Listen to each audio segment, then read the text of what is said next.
Freilich and Chanukah, everyone. Good evening. It is Sunday evening, December 5th. And unbelievably, there was about a week or two ago where there was a conclusion made by a number of forecasters that on December 5th, or just about December 5th, there was going to be really the beginning of the winter season. A strong storm system was expected to move through the Midwest and the Northeast. Now, especially the Midwest. Very cold air behind this storm system was expected to settle in. This is actually what's happening. I know a lot of meteorologists have expressed disappointment about this system, but I don't know if they really understand what's going on over here. We have a strong storm system over in North Dakota as of this morning, producing heavy snow across northern Minnesota, northern Wisconsin, and eventually it's going to be moving into northern Michigan if it hasn't already by this morning. 29.6 is the barometric pressure. It's not clear whether this storm is going to go through intensification or not, possibly even rapid intensification as it heads east, eventually going into southern Canada. The system is moving rapidly. One would think how much snow could possibly accumulate when you have a system moving rapidly, but this storm system is a real powerhouse, producing 10 to 18 inches of snow in some of the locations in Michigan, 8 to 12 inches for areas in Minnesota and also Wisconsin. But even in Minnesota, there's going to be places which will be getting higher amounts. I saw that AccuWeather has some spots even going up to 2 feet of snow.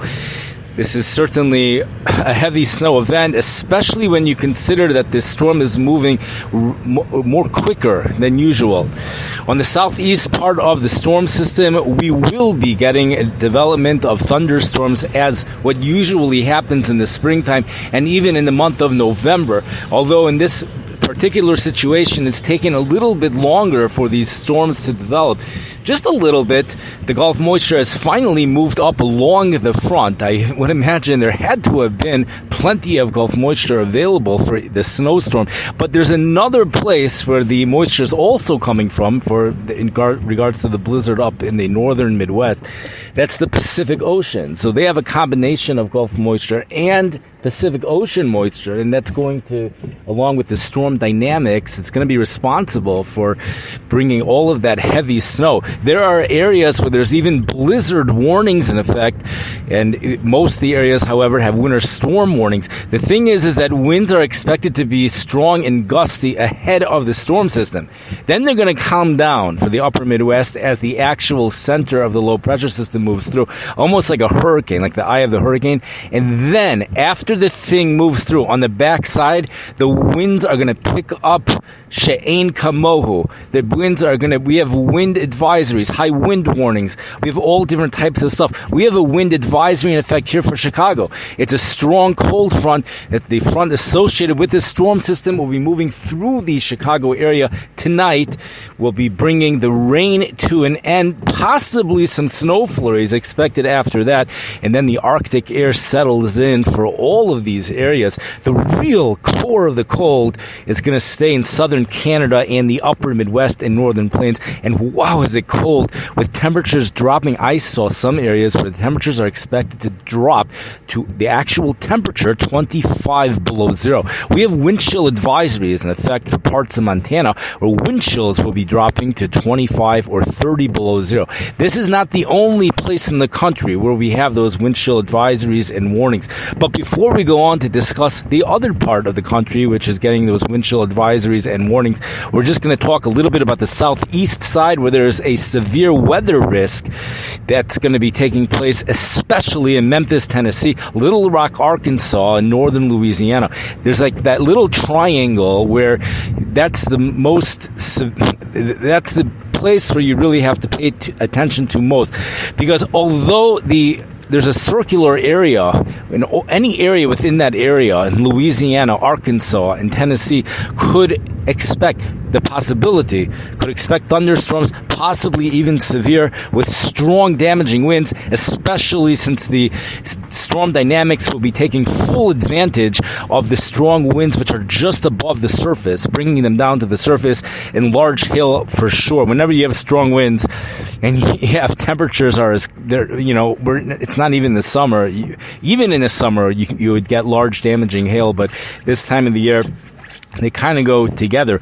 But Memphis, Tennessee in particular, and Little Rock, Arkansas in particular, has a tornado risk. There really is not much of a tornado risk, but the bullseye of this tornado risk goes through Memphis, Tennessee, Little Rock, Arkansas, and it's going to be in the middle of the night. So, it's very important for people to have a warning system. I always recommend the Weather Alert Radio. That's very good stuff for tornadoes.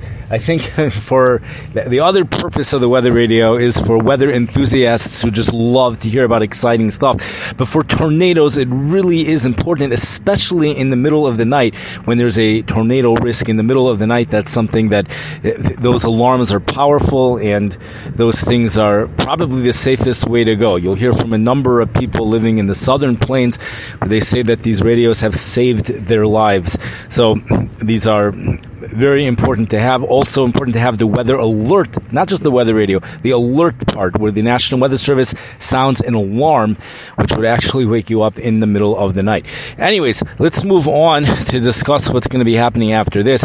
That strong front will be digging south and eventually making it to the Gulf Coast, but it's going to stall perhaps later tomorrow and then eventually start to move north as a warm front on Tuesday. Now, the reason why it's moving north is because of the next mysterious system that's moving into the Midwest, and ahead of these systems, winds become southerly. It's going to push that warm front up north, and we're going to see that warmer air start to move up north, probably just for places in Arkansas and Louisiana, maybe Memphis on Tuesday. It's not going to make it here in Chicago, that's for sure.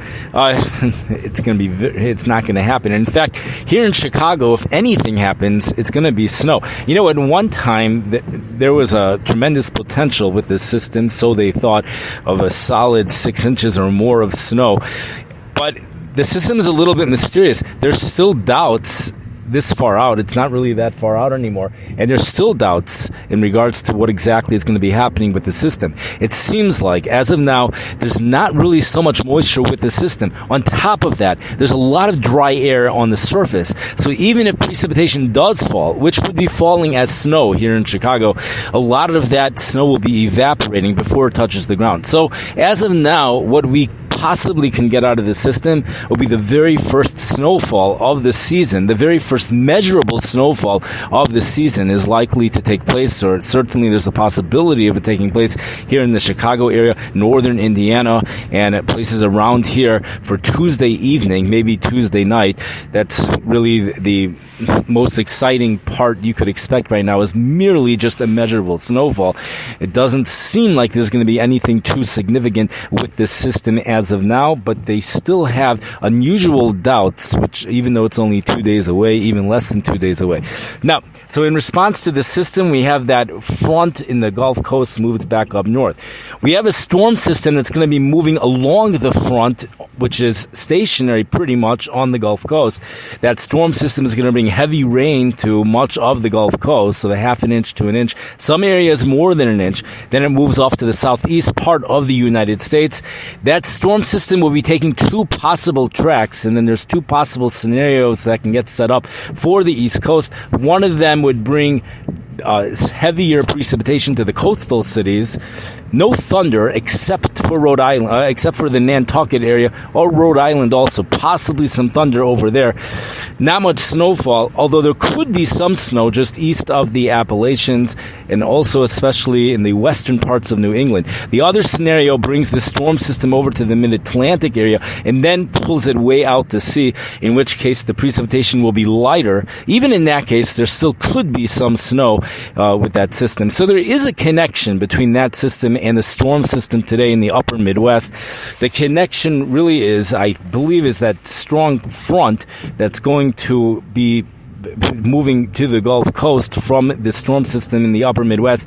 And a front such as this is an ideal place for powerful storms to develop and just move along the front. And that's what's going to be happening over this week for the Gulf Coast, southeastern United States. And there's questions as to what's going to be happening on the East Coast as of now.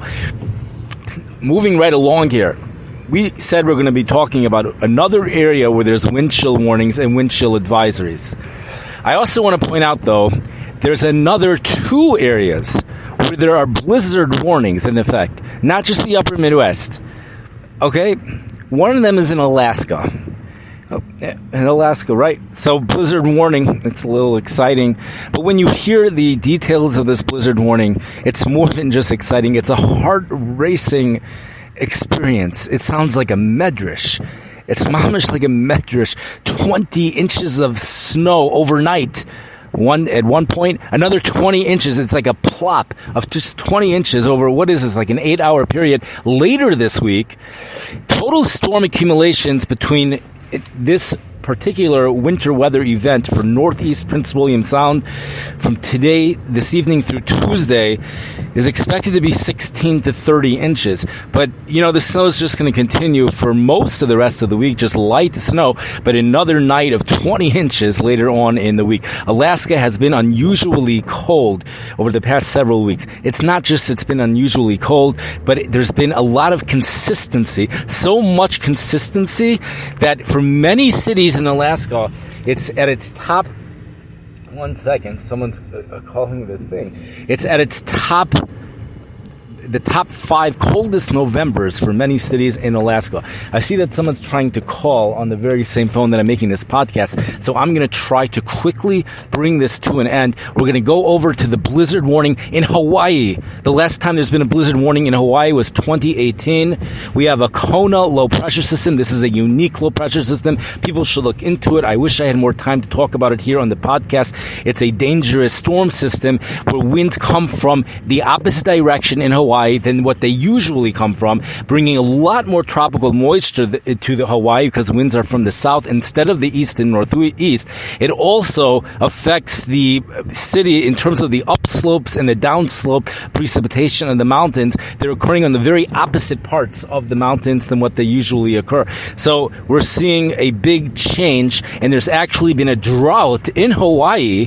Unbelievable. A drought in Hawaii, an island surrounded by ocean in the tropics. They're experiencing a drought, and this is going to be producing 6 to 12 inches of rain for much of Hawaii, including Honolulu, Hawaii, and the snow up to 8 inches of snow.